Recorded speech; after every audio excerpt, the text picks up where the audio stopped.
Estamos ya en prolegómenos de establecer la comunicación con nuestro compañero Gabriel Fernández, al que hemos entrevistado muchas veces.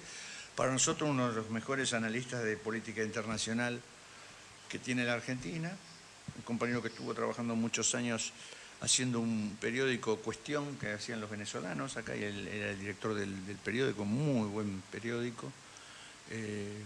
No sé si se sigue haciendo, hace mucho que no lo veo, pero bueno, ahí lo tenemos ya, ¿no? Ahí lo tenemos. Ponémelo derechito que lo tengo torcido acá en la pantalla. Bueno, Gabriel, ¿cómo te va? ¿Cómo estás?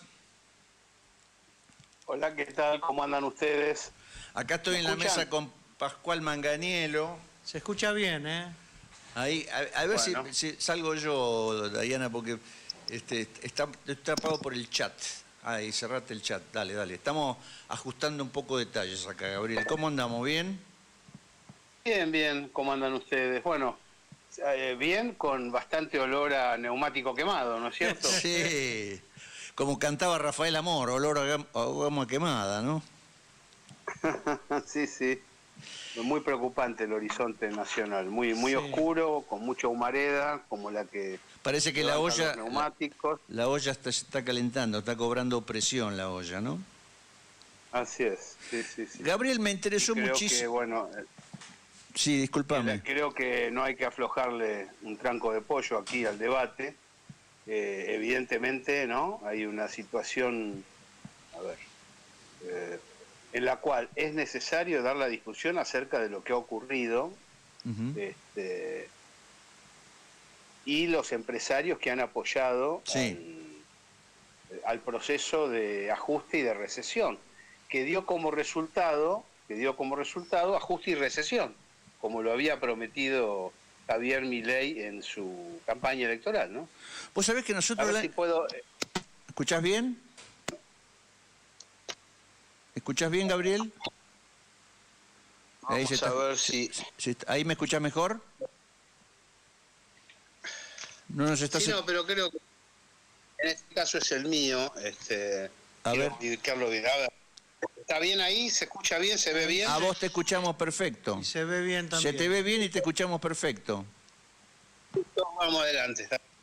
No, Gabriel, vos sabés que eso que decís vos es interesante. Nosotros hicimos el año pasado 2 programas versando sobre los tipos que habían sostenido desde el mundo empresario a Milei, tanto en sus primeras apariciones en los medios de comunicación como después en la campaña, hasta lo alojaron en un hotel en la campaña, y después lo vienen bancando ahora durante todo este proceso de que es presidente. Y la lista era larga y hablamos de unos cuantos de ellos. Vos sabés que eso tuvo como 100.000 visitas. ¿Por qué? Porque la gente, claro, no hay lugares donde te expliquen quiénes son esos tipos que seguramente cuando se vaya Milei no van a pagar los platos rotos, van a venir a tocarle el timbre al próximo presidente de la Argentina y no importa el signo político que tenga, pero mientras tanto se aprovecharon de todo el desastre que está haciendo el gobierno de Milei, ¿no? Se aprovecharon antes y se están aprovechando ahora, llenándose los bolsillos con todas las disposiciones que hace Milei, ¿no? Yo creo que algunos de ellos, sobre todo asociados al gobierno nacional, asociados a Caputo y a sus fugadores, se han llenado los bolsillos en este periodo. Pero hay muchos que no, se están fundiendo. Sí. Vamos a observar. Sí. Y llama la atención que cualquier diagnóstico esencial indicaba que si no hay protección industrial ni ampliación del mercado interno con capacidad de compra de los mismos trabajadores que funcionan generando riqueza al interior del país, las empresas que viven de la producción de bienes de producción y consumo y del mercado interior no tienen posibilidad de seguir adelante. Sin embargo, yo vi una medio alto con liderazgo empresarial en la UIA, en distintas instancias, que consideró que la motosierra, que la apertura importadora, que las determinaciones de cercenar derechos, que la falta de inversión estatal podía llegar a beneficiarlo. Y uno se pregunta por qué, ¿no? Y uno se pregunta ¿en qué estaremos nosotros equivocados como para que ese sector de la población no logre enterarse de elementos muy rudimentarios, ¿no? de la vida económica local? Eso a mí me preocupa mucho porque da la sensación de haber entrado en la instancia de cualquier cosa. No, yo ahí, Gabriel, yo introduzco el tema de la legislación argentina en la conformación de las sociedades. El concepto de sociedad anónima existe acá y no existe en otros lados.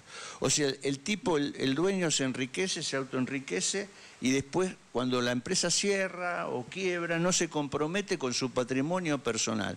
Entonces me parece que muchas son opiniones personales de los dueños de esas empresas, que al mismo tiempo que se han llenado los bolsillos, ya son multimillonarios, en el momento que viene una política que destruye la industria, ellos su problema personal lo tienen solucionado e incluso muchas veces se pasan del rubro de industrial al rubro de importador. Traen las cosas de afuera, echan a la mayoría del personal, porque lo comentábamos recién que lo que pasa con los neumáticos. Los neumáticos vienen de afuera más barato. Entonces, hasta la Pirelli, que sigue estando con la Argentina, redujo su personal porque está importando gran parte de los neumáticos que vende acá en la Argentina. Y otros directamente cierran y abren otra figura legal, otra empresa, y los importan y los venden con la marca que viene de afuera. O sea, hay problemas con la legislación, no hay un control del mundo empresarial, es muy laxa, muy neoliberal, muy liberal la empresa argentina en líneas generales. Me parece que eso es uno de los factores que hace que estos tipos actúen de esta manera. Y después está un factor histórico, que es el antiperonismo, ¿no?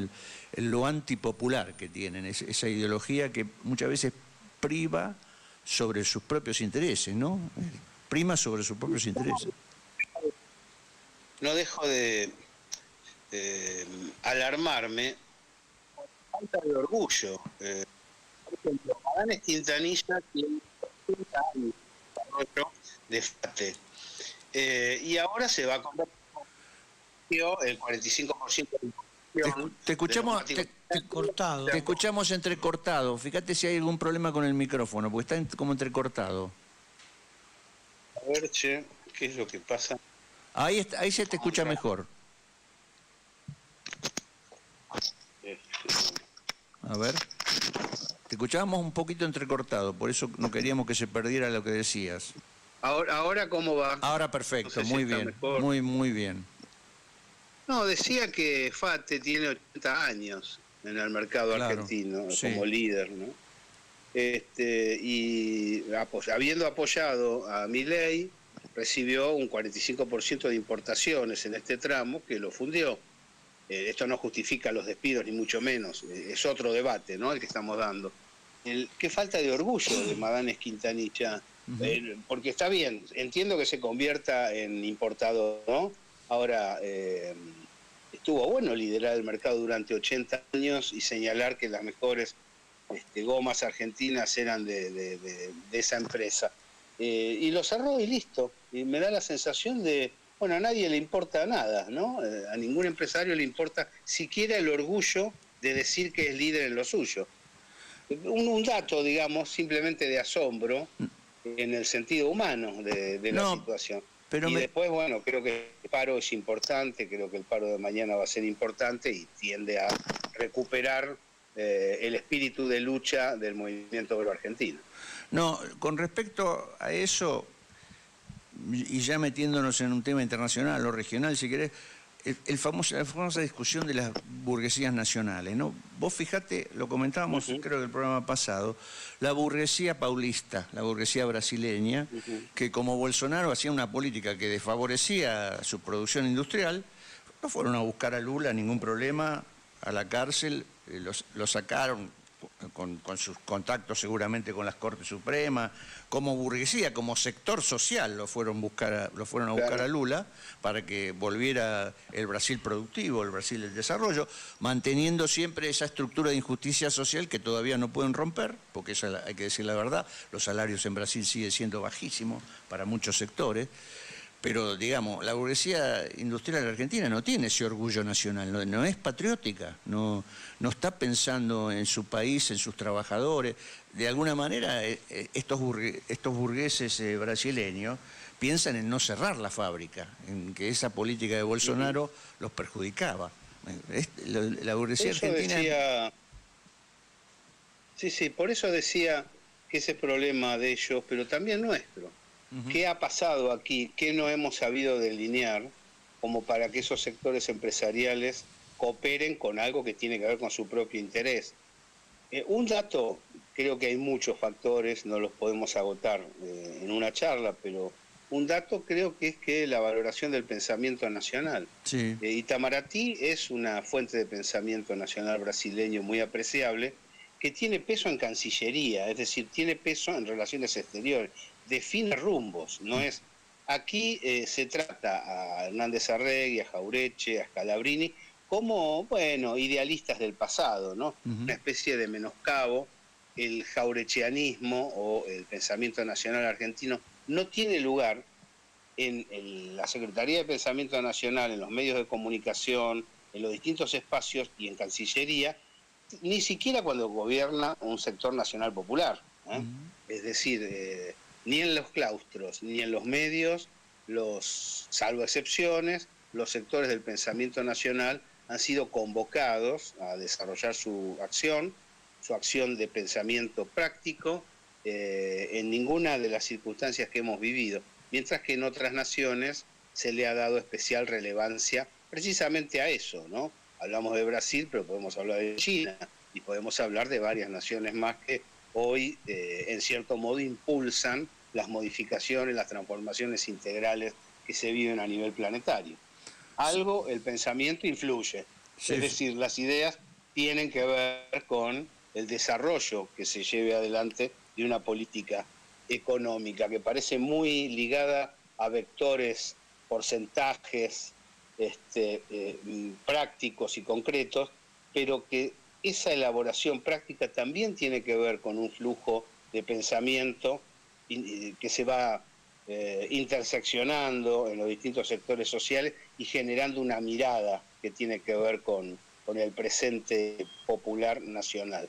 Y tengo la sensación que Argentina ha dejado de lado eso, como que no interesa mucho y que cuando nos ponemos a escoger voceros, docentes, secretarios, funcionarios, periodistas, se escoge a aquellos que dan el target de lo que los medios concentrados quieren. Y ahí tenemos un problema de comunicación importante.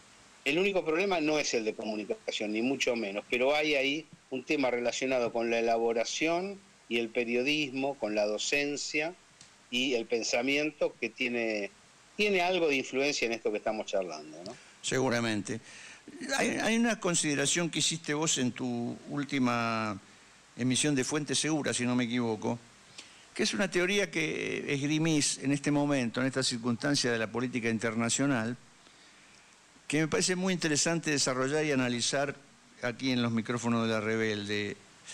Vos tenés el concepto de que ha habido históricamente un enmascaramiento de las operaciones militares, las invasiones, la intervención en la política interna de otros países, básicamente de Estados Unidos en los últimos tiempos, que era como algo que se romantizaba o se hacía ver como que meterse en tal país para sacar a ese dictador malo que perjudicaba a los habitantes, lo hacían ver como que esa intervención no tenía que ver con intereses económicos o con intereses militares, sino que tenía que ver con una especie de ayuda humanitaria que hacía el militar del mundo, el policía mundial, que era Estados Unidos.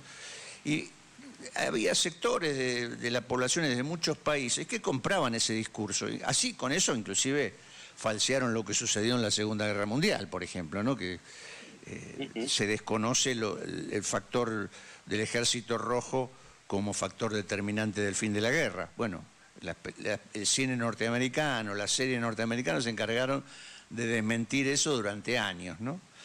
Y me parece que estas intervenciones de Donald Trump, en especial su política tan agresiva y que vulnera todos los límites de la política internacional, hace que todo eso quede muy expuesto, como que se corra una cortina y que aparezca el verdadero motivo por el cual se hacen las cosas. De hecho, Trump lo dice. Trump dice que quiere el petróleo venezolano, que quiere las tierras raras argentinas, que quiere el Groenlandia, que es de los dinamarqueses.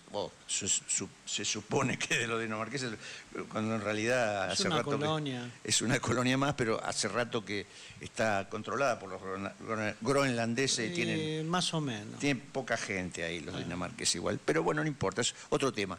Pero cuando aparece un Trump así, tan vulnerando todas las normas, los acuerdos internacionales que había, bueno, y hace rato que vienen desconociendo las resoluciones de la ONU, ¿no?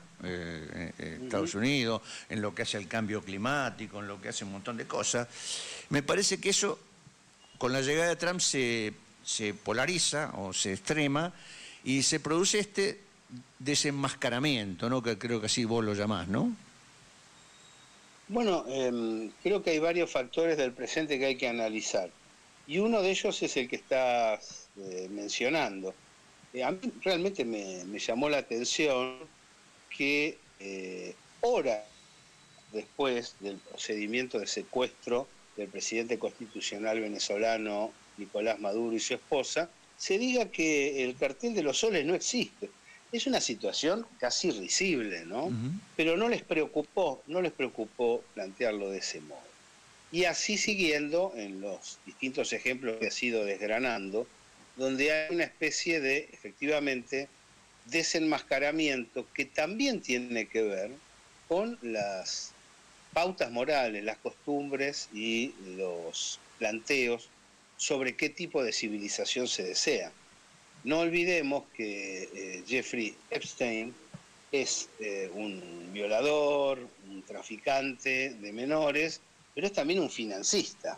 Es decir, la sensación es que el poder en este momento a nivel internacional, que podríamos decir que se condensa en la combinación Davos-OTAN, es un poder con un hueco muy importante en materia espiritual y en materia cultural, que lleva adelante, por un lado, su acción económica, porque son fortunas las que están manejando, incluidos los sucesores de Jeffrey Epstein, incluidos los socios de Jeffrey Epstein que han quedado por allí, y al mismo tiempo tienen una premisa que cuando yo la escuché por primera vez, con este tipo de prácticas, denunciada por el actor, por Matt Damon, en una película extraordinaria como es Jobs, que eso le costó acusaciones a Matt Damon, ¿no? Cancelaciones y todas esas cosas.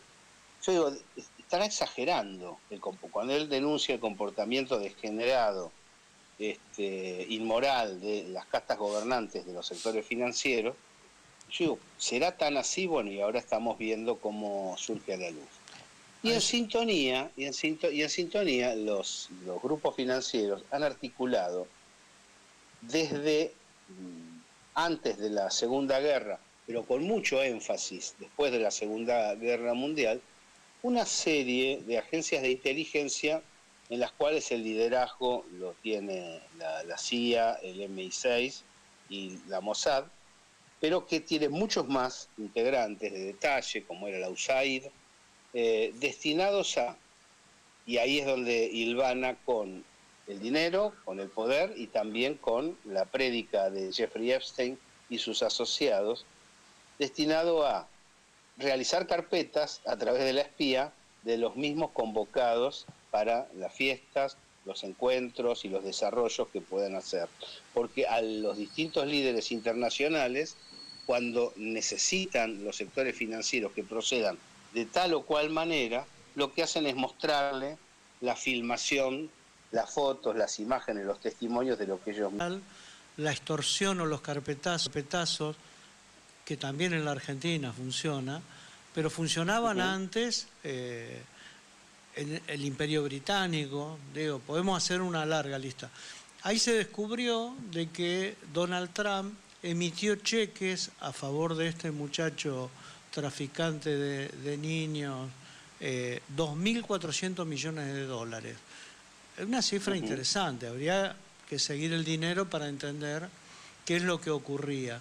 Y lo mismo con la corona de Bélgica, ni hablar de las autoridades y los príncipes ingleses. Pero acá en Argentina y en América Latina en general, también el tema de corrupción, no sé si te acordarás vos o vos, Guillermo, cuando apareció la denuncia del juez Ollarvide, que lo escracharon.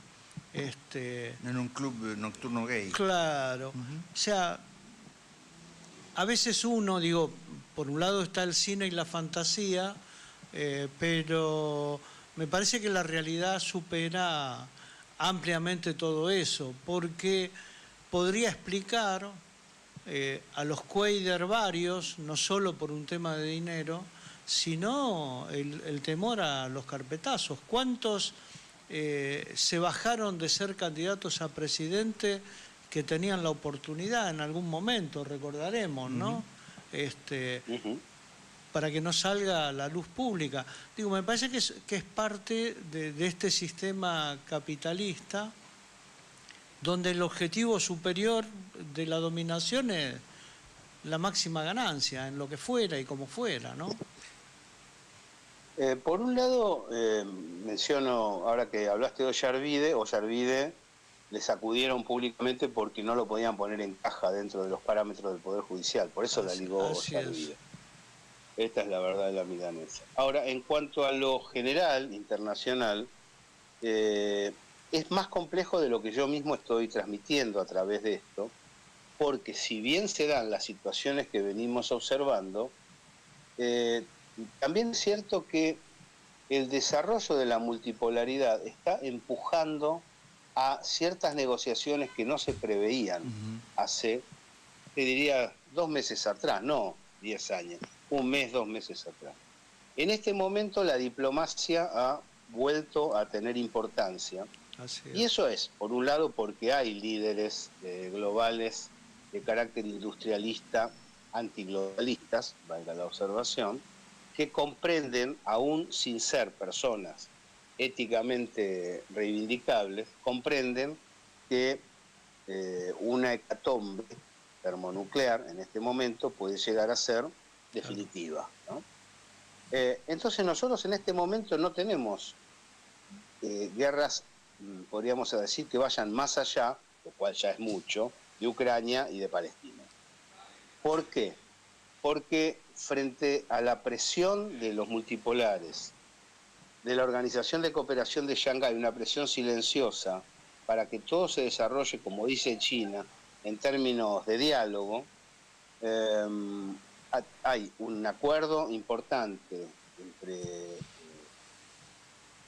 China y Reino Unido, realizado entre Xi Jinping y Keir Starmer, para cooperar en zonas críticas, firmado hace poco menos de 1 mes.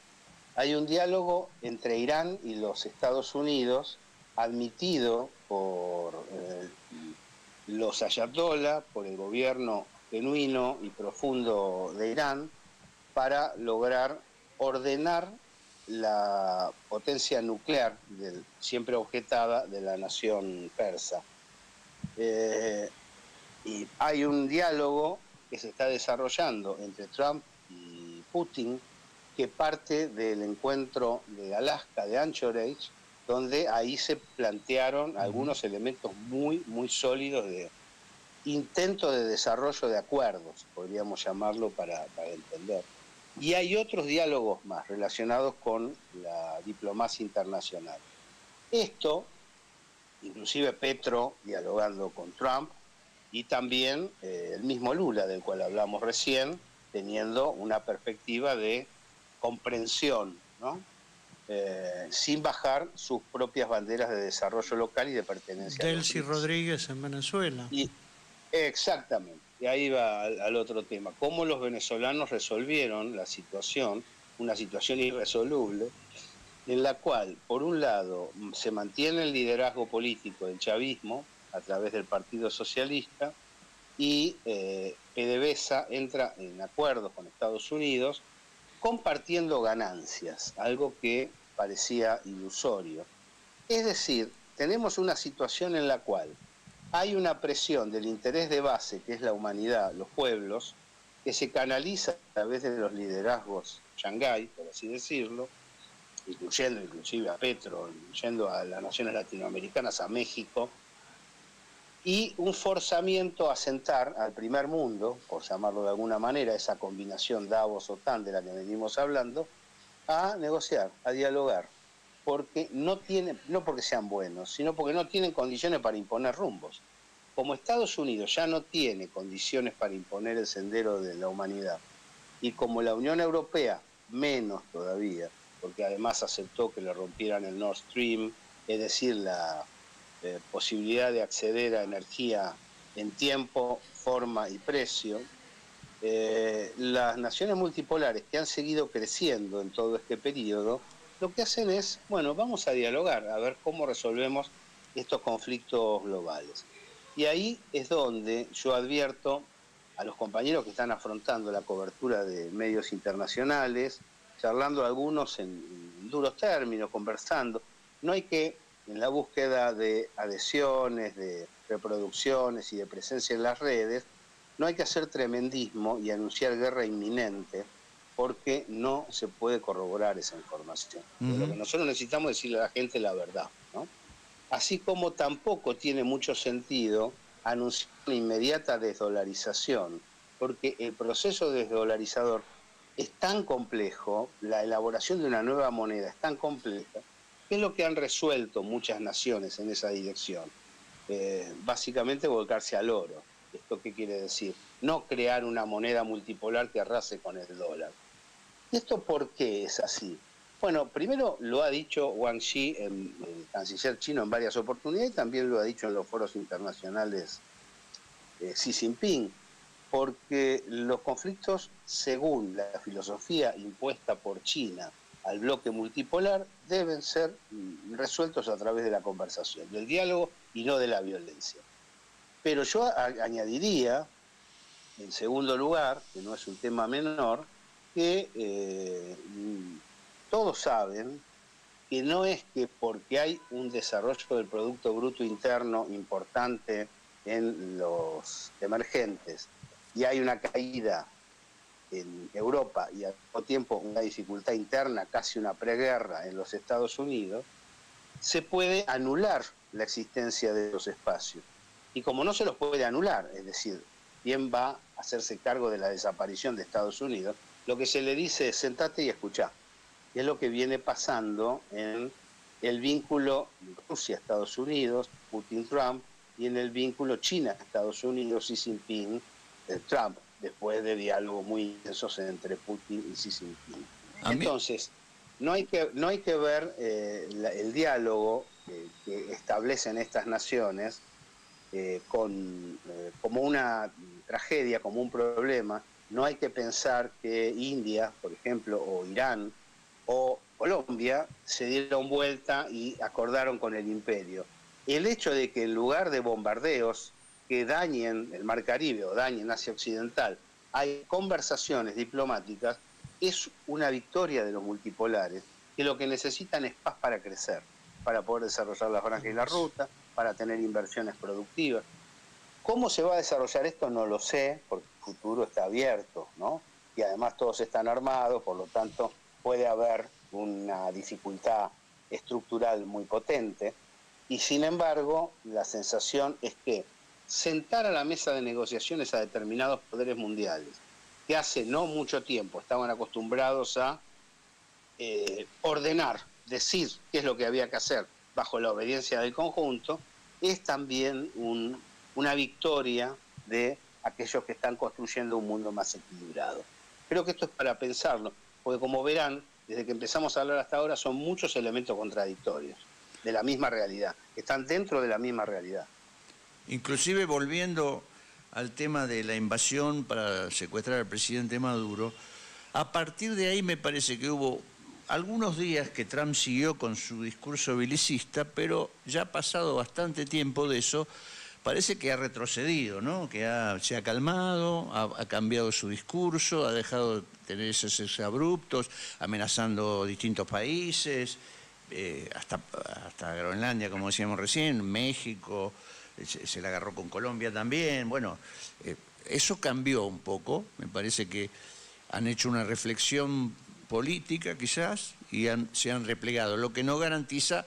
Creo que ayer volvieron a bombardear una lancha en el Caribe. Sí, pero Claro. en lo fundamental es cierto que Estados Unidos, y particularmente Trump, si bien dijo una cantidad de cosas y de amenazas a nivel mundial, rápidamente en los últimos 2 o 3 meses recompuso en esto que planteaba Gabriel, mesa de negociaciones. Incluso el bloqueo criminal, el ahogo a Cuba no está exento de diálogo entre ambos gobiernos, con lo cual es una situación diferente. Ayer se reunió Bruno Rodríguez con el canciller Sergei Lavrov en Moscú, ¿no? Sí, sí, que Rusia le dio el apoyo. A ver, creo que Estados Unidos, Inglaterra, la Unión Europea van intentando forzar algunas cuestiones sabiendo que del lado ruso, chino, la India o el propio Irán, por decir algunos países, son conscientes de la frontera de la guerra termonuclear, ¿no? Del peligro. No sé, Gabriel.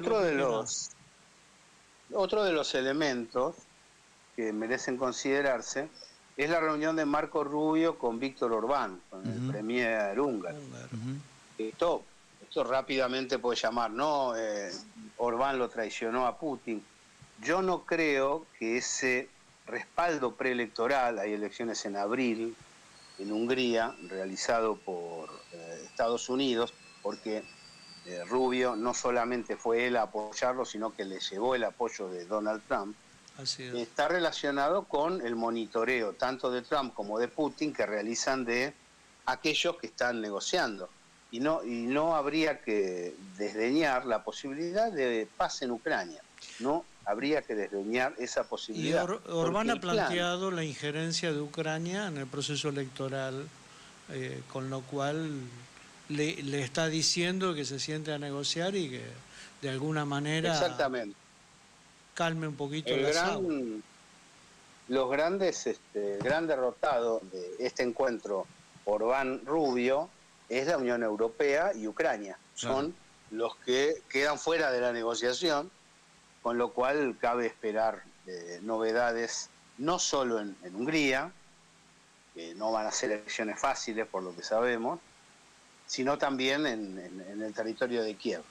Pero, ¿por qué razón Trump grita tanto? En buena medida porque no puede resolver su situación interna. Claro. Es decir, Trump no logra industrializar el país porque el modelo que llevan adelante las corporaciones que han atrapado al Estado norteamericano se lo impide, porque él se da cuenta de lo que necesita Estados Unidos, comprende que lo que le pidió el votante blanco pobre es industria, trabajo, desarrollo, lo que estuvieron acostumbrados tantos años atrás. Y no lo logra, pero además tiene una crisis humanitaria derivada de estos problemas muy grave.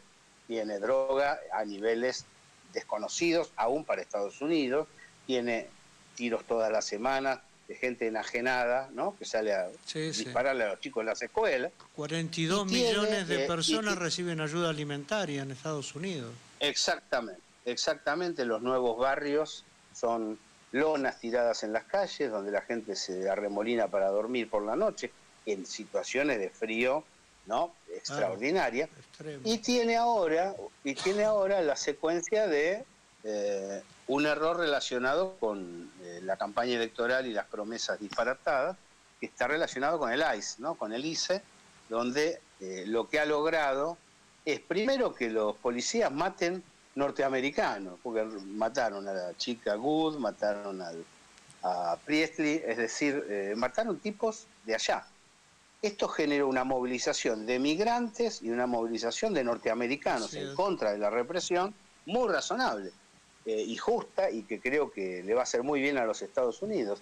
Bueno, Trump no puede resolver todos esos problemas, entonces gana tapas y gana redes y gana fotos diciendo cosas raras, que va a invadir tal lugar, que se cuide fulano, pero en realidad lo están obligando a negociar porque no le da el piné para imponer al mundo su voluntad.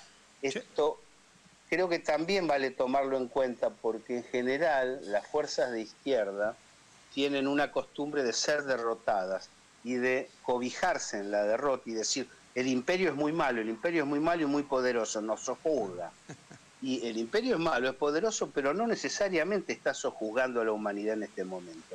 Ahora, ¿cuál es el problema en Argentina? Es el manto oscuro de interpretación en que ha caído el pueblo argentino. Claro. Estamos mirando el mundo de modo oblicuo porque tenemos este gobierno que no tiene absolutamente nada que ver con los estados que han crecido su Producto Bruto, su desarrollo, su inversión industrial en los últimos años.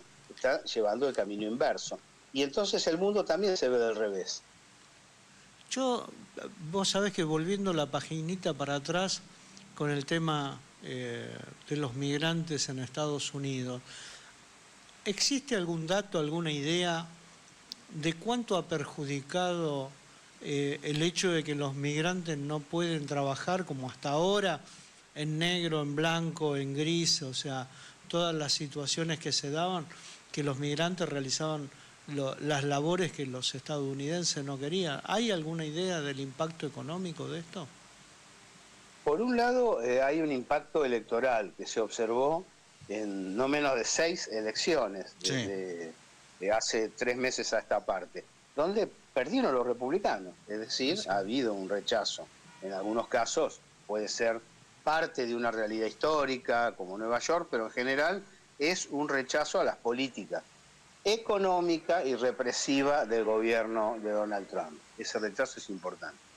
Todavía es muy pronto para tener indicadores acerca del impacto económico, pero sí sabemos, porque además está registrado y se ha denunciado, que ante las iniciativas de desarrollo infraestructural que ha habido en algunos distritos, fue necesario, debido a la pérdida del oficio de padre a hijo, algo que vivimos en los 90 en la Argentina, fue necesario contratar personal extranjero, personal que no era nativo de Estados Unidos. Es decir, no es fácil, y esto que los argentinos lo piensen de una buena vez, en vez de votar cosas raras, no es fácil volver a poner de pie una industria, porque además de los tornillos, las máquinas, las computadoras y los tornos, es necesario tener gente que sepa manejar. Claro. Y una vez que vos tenés 2 generaciones que viven en la calle, o que trabajan de changas, o que hacen lo que pueden, pero no ejercen el oficio paterno,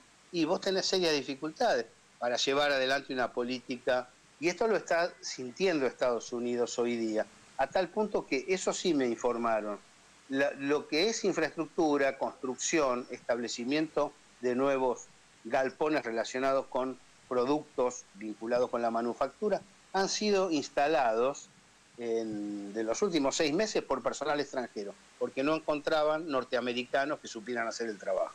Mira, para ir redondeando y agradeciendo muchísimo tu participación en el programa nuevamente, Gabriel. Un evento tan grande, tan planetario como es un mundial, que se va a jugar básicamente en Estados Unidos dentro de 3 meses, porque hay 2 partidos en México y 2 partidos en Canadá, creo. Que hay que ver qué pasa con lo de México. Sí, yo digo, ¿eso puede tener alguna incidencia en la realidad? Generalmente funciona como un hecho evasivo o distractivo el mundial, pero en este contexto me parece que puede ser más significativo, puede haber episodios complejos ahí, ¿no? No sé cómo lo ves vos. Algunos apuntes que se pueden hacer, y algunos apuntes. La Copa América fue un fracaso. La administración de los ingresos de las hinchadas mostró una ineptitud total por parte del personal de seguridad. Eso por un lado.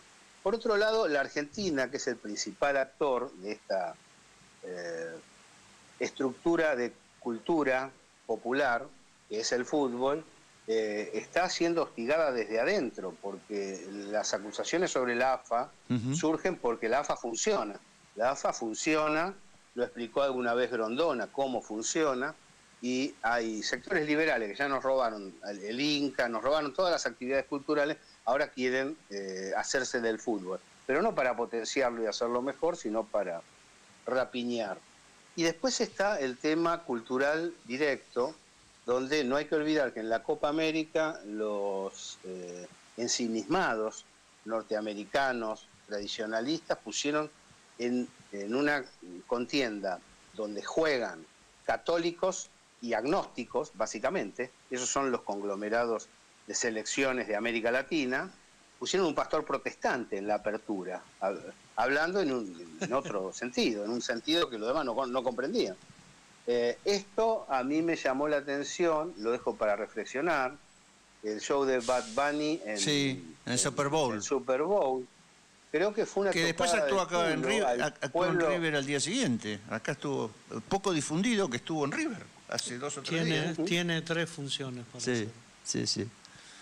Yo creo que fue primero que es un cantor globalista, no es un cantor nacionalista latinoamericano como se lo presentó en algunas zonas, pero además creo que fue una tocada de culo al pueblo norteamericano hacer todo un entretiempo hablado en castellano, cuando el fútbol americano es una creación genuina del pueblo estadounidense.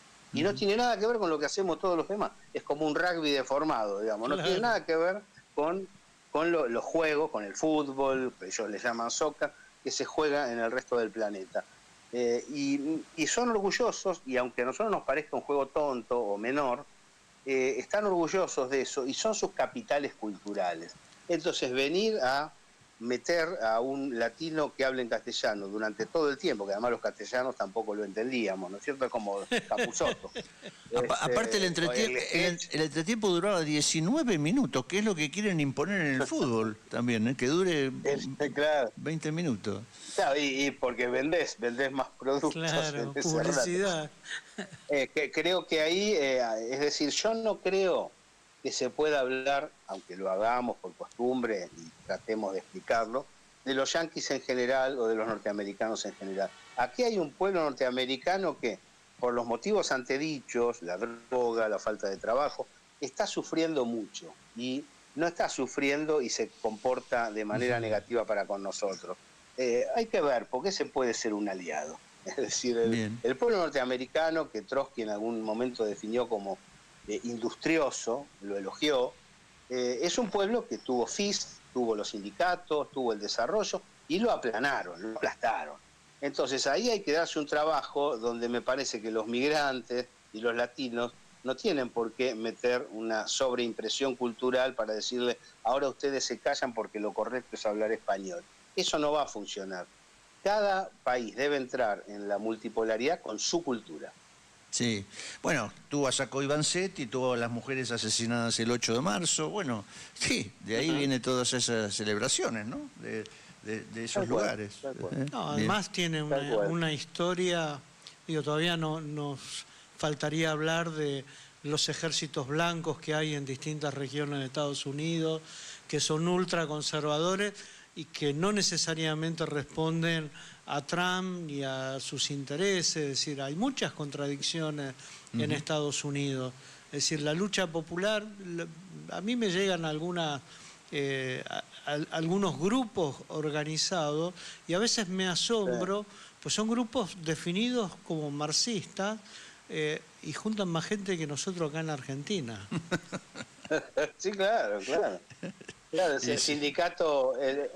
el sindicato de camioneros, hasta hace poco, que fueron intervenidos precisamente para que no hagan eso, y ahora siguen adelante igual en su lucha, pero el cierre de sus comunicados decía ¡Viva la República Bolivariana de Venezuela!